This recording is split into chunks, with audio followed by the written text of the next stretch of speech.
Thank you, Michelle. Thank you, Carrie. That was lovely.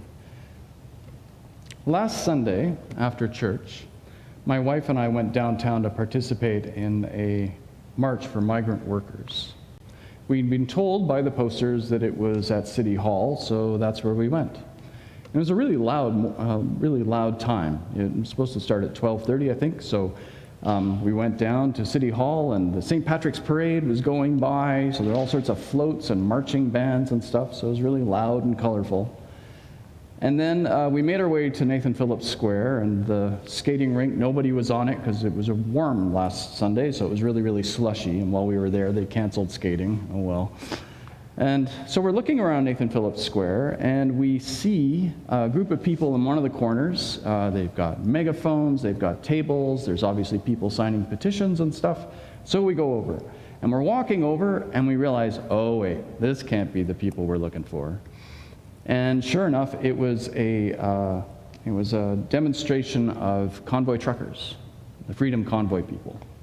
And very, very different message than what we were expecting from the migrant workers. So we took a look and we went, okay, this isn't what we want. So we kept on walking, and I ended up having to check the website, and sure enough, they'd moved it to a park up on Bay Street. So we went up onto Bay, and just as well, because those two groups weren't going to get along. So we go up to Bay Street, and there's this little park not too far up. And the size of the demonstration was about the same, about 100 people, maybe 120 people. But the tone couldn't have been more different. The convoy protest was composed almost exclusively of white people, angry white people. Whereas the migrant workers' protest was more of a rainbow coalition. Here's a picture of what it looked like. There were Filipinos, blacks from the Caribbean and Africa, Latinas and Latinos from South America, people from China and India. As the march went on, they took up actual intersections on University to do their speeches out of a pickup truck. And here's college and university. And the cops were there. They didn't seem to mind, so I guess you can get permits for stopping traffic for this kind of thing. And the speeches were in English and Spanish and Chinese, translated, of course. It was so different. The convoy truckers wanted the government to just stay out of their lives. The migrant workers wanted the government to do more, to live up to its responsibilities and agreements according to United Nations human rights principles, so that they could be treated like proper human beings, even though they didn't have full-time landed immigrant status here. The convoy protest was composed of disgruntled white people who felt Canada was breaking its own rules by mandating vaccines. The migrants wanted the government to apply existing laws and principles to include more people into Canadian society, to be fair to all. That contrast between two visions of how society should work is what we heard in today's scripture reading, which Andre Shore read for us. The prodigal son story is one of the most famous parables. It features two sons, the younger son who breaks all the rules, goes partying and spends all of his wealth, and then comes back to his father. And the older son, though, has dutifully obeyed every single rule his entire life. And it's a long story, right? It seems like it's too long.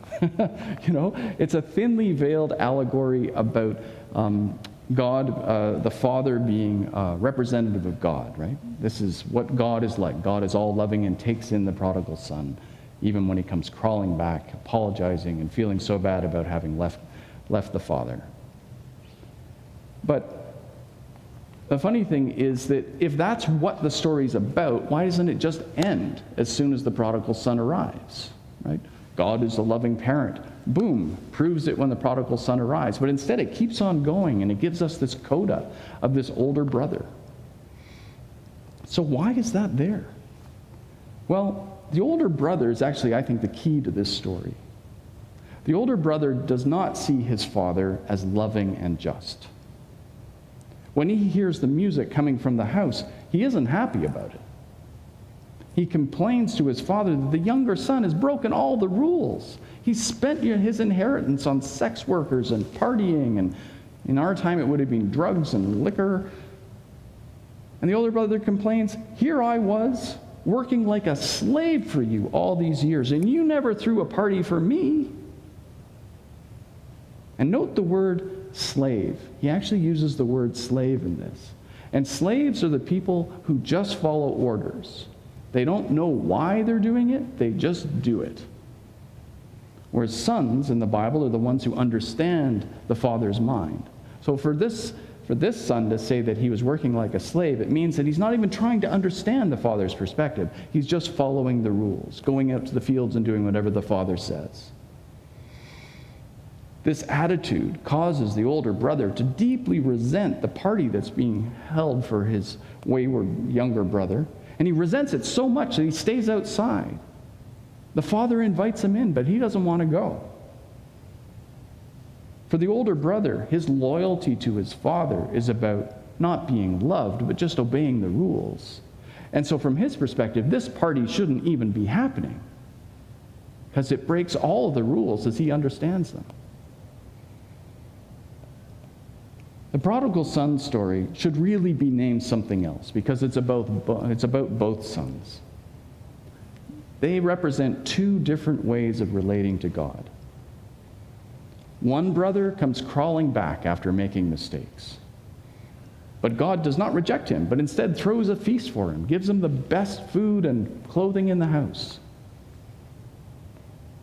But there is another way of worshiping God, and that's to just obey the rules.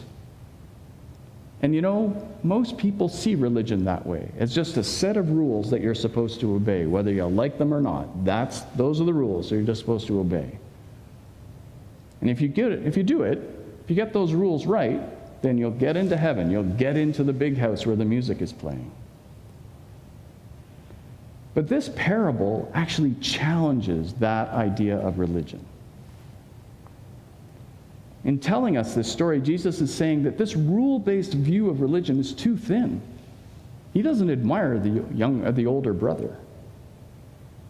The reason for that is that this rule-based approach can lead to resentment when others don't obey the rules as you understand them. It can lead to the judgment of others, of people who aren't obeying the rules. And far from emulating God's love, we come to resent other people who have a different relationship to God. One where they appear to be breaking the rules that we live by. That rule-based version of religion is playing an important role in the war in Ukraine. Vladimir Putin's illegal invasion of Ukraine is clearly motivated by a strategic goal of wanting to have a buffer state between Russia and Nato. That much is obvious. But to achieve this goal, he needs to send in an army and occupy Ukraine. And that means that some soldiers, now seems like a lot of soldiers, are going to die. And when those Russian soldiers die, their bodies are shipped home. And when Russian soldiers get wounded, they go home to Russia.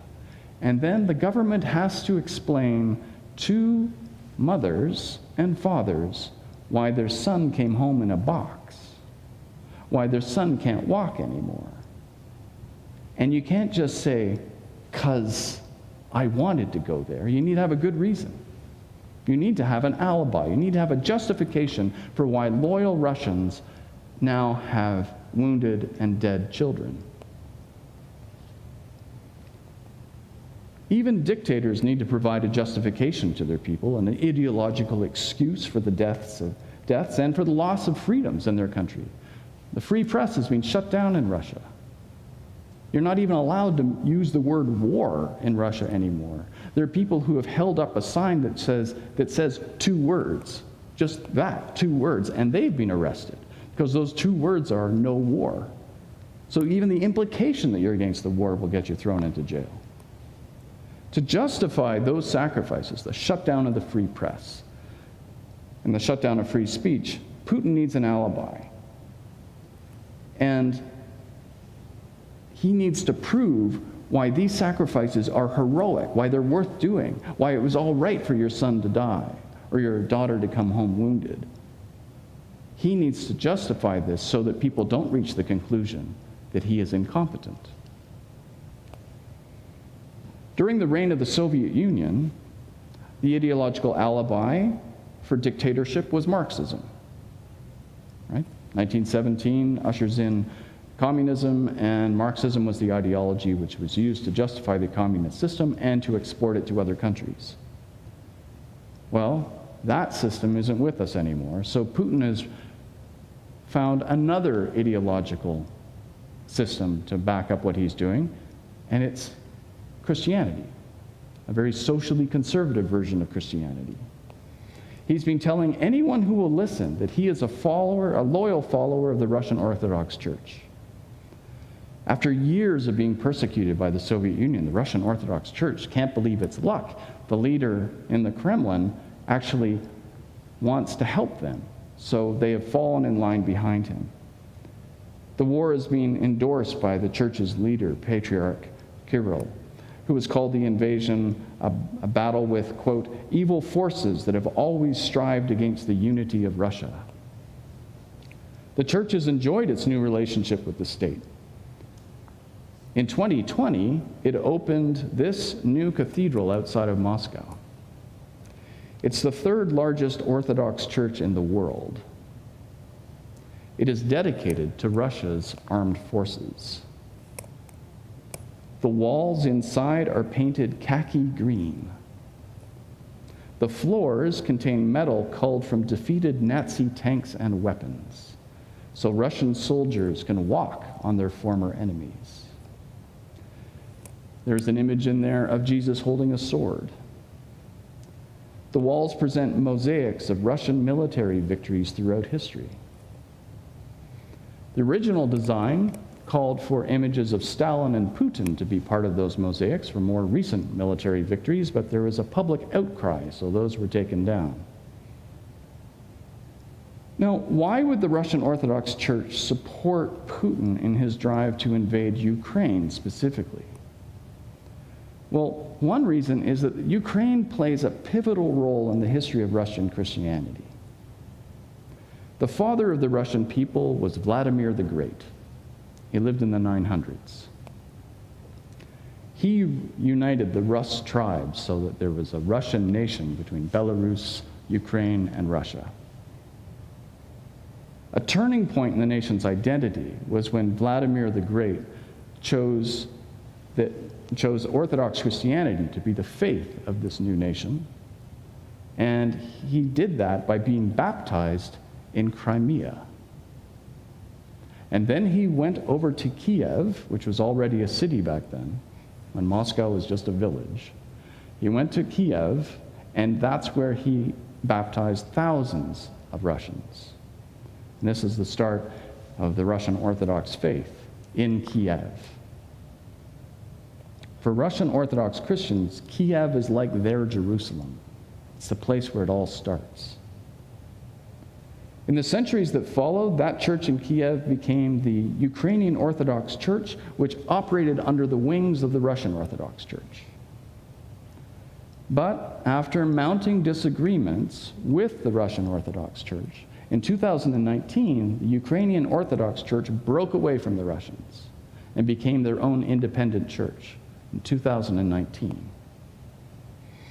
This upset leaders of the Russian Orthodox Church, and Putin wants to rebuild the Russian Empire based on a very conservative interpretation of Orthodox Christian values. But this can't happen if the church, the mother church in Kiev, has broken away. So Crimea and Ukraine are not only strategic military targets, they are also religious ones too. The leaders of the Russian Orthodox Church have been enthusiastic supporters of the war because they see Ukraine as the prodigal son, as the one who has been breaking God's rules. Not just because they broke away, but Patriarch Kirill has denounced the way Ukraine has become infected by Western values.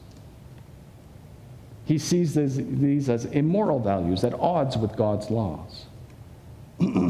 Specifically, he has said that you can see the moral downfall of nations based on one thing: whether they hold gay pride parades.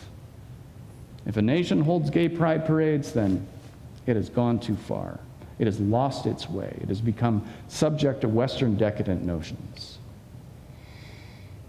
Recognition of homosexual rights has become the litmus test for whether a nation has abandoned its Christian heritage. And Putin has endorsed this approach, persecuting queer people in Russia and Chechnya. Putin and the leaders of the Russian Orthodox Church are acting like the older brother in the prodigal son story. They're horrified by the idea that God could be accepting other people who have been breaking the rules which they hold by. Increasingly, Putin sees the world as divided into those who will follow Russian conservative values and those who do not. He's convinced himself that this Russian empire must save Ukraine from itself and from the corrupting influence of the West. He sold the war as a rescue mission of good Russians living in Ukraine who are in danger from corrupt, gay-loving Nazi leaders.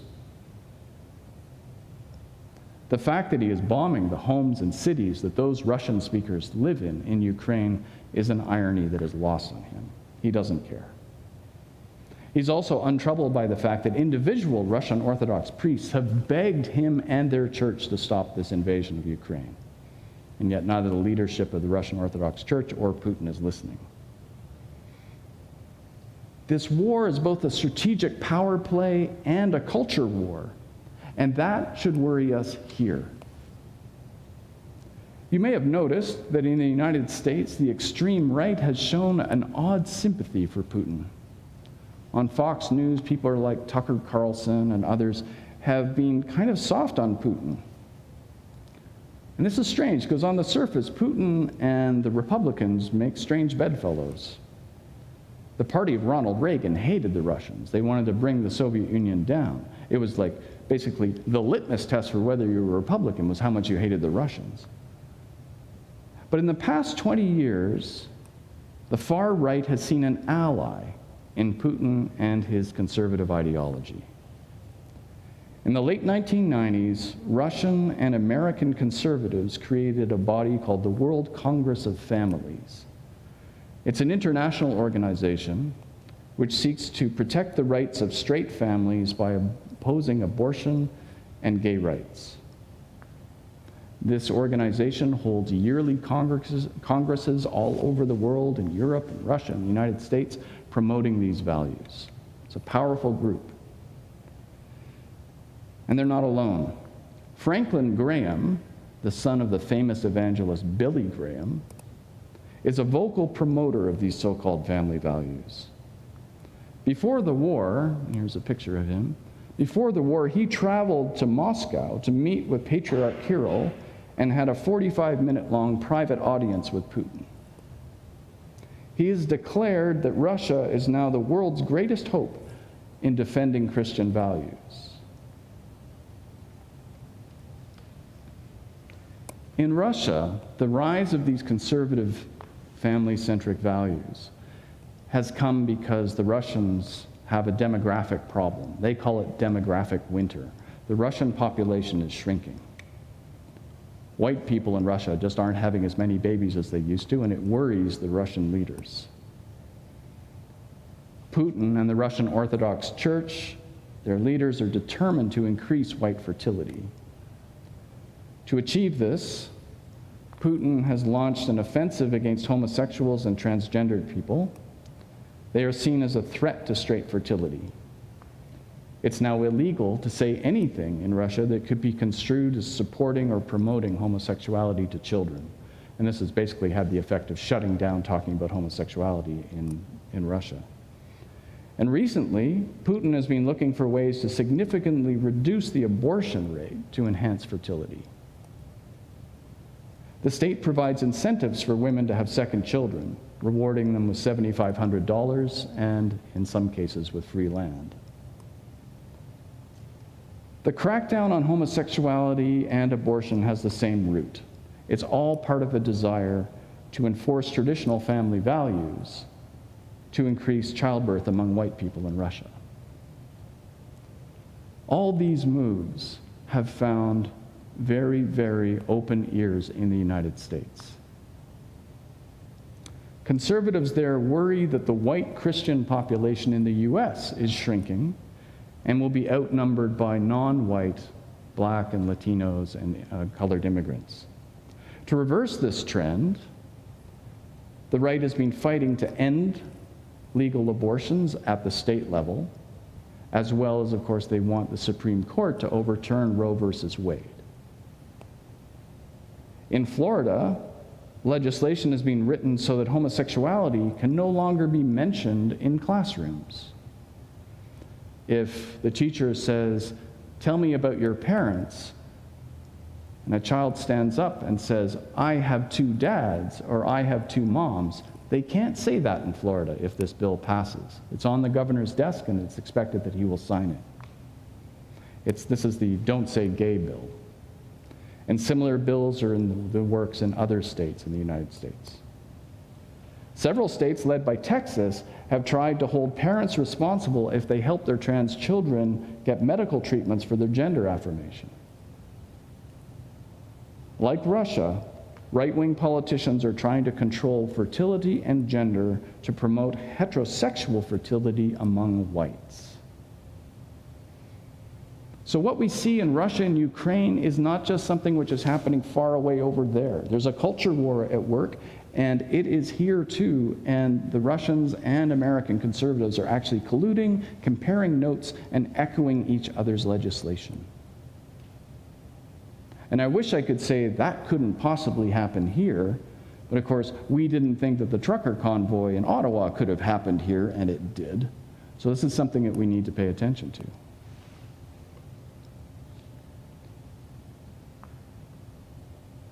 In the parable of the prodigal son, the elder brother wants his father to reject the younger brother. He's incensed that his father could love both of them. The parable is seeking to teach us that what matters most is love, not rules. Love comes first. Obeying the rules and being bitter is not God's way. To insist on rules over love is to remove ourselves from God's kingdom. Not to be pushed out, but to be standing in the field, refusing to go inside to be with God. Our choice. Those who insist that they are God's chosen ones because they have followed all the rules are in danger of forgetting that for Christians, the kingdom of God is not about rules.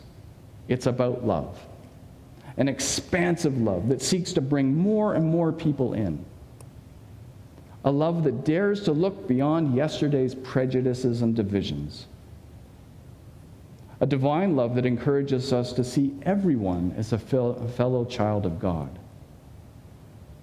even if they're here undocumented or on a migrant worker's permit that has them crossing the border each year like a yo-yo. A month from now, this congregation will celebrate that we have chosen to be an affirming congregation, a church community which welcomes people of all kinds, all races and genders and sexualities, all economic status, all abilities. In taking this stand, we have chosen to affirm that we believe that God is the source of ever-expanding love, a God who will lead us into a future that doesn't look like the past. A future where Canada and churches like this will be much more diverse, and through that diversity, we will have access to wisdom that will help us make better decisions about what matters and what remains to be done. A future defined not by fear, but by hope. A future that will feel more like a party of celebration, where no one is left in the fields alone. Amen.